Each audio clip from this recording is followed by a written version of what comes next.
Hello everyone, welcome to our channel. దక్షిణ అండమాన్లో ఏర్పడిన ఉపరితల ఆవర్తన ద్రోణి బంగాళాఖాతంలో కొనసాగుతున్నటువంటి అల్పపీడనం. వివరాల్లోకి వెళ్లి వాతావరణ పరిస్థితులు తెలుసుకునే ముందు మీరు ఇంకా మన ఛానల్ కనుక సబ్స్క్రైబ్ చేయనట్లయితే వెంటనే సబ్స్క్రైబ్ చేయండి.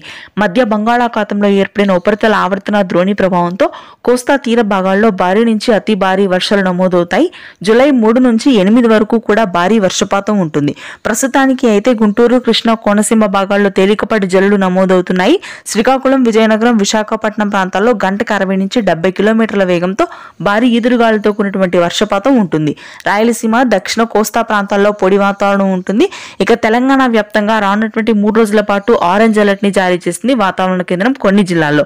ముఖ్యంగా జనగామ, సిద్దిపేట, ఖమ్మం, భద్రాద్రి, కొత్తగూడెం, కామారెడ్డి, సిరిసిల్ల, ఆసిఫాబాద్, ఆదిలాబాద్, మంచిర్యాల, పెద్దపల్లి, నిర్మల్ ప్రాంతాల్లో భారీ వర్షపాతం నమోదు కానుంది. ఇక హైదరాబాద్ నగర ప్రాంతంలో కూడా తేలికపాటి నుంచి మోస్తరు వర్షాలు నమోదవుతున్నాయి.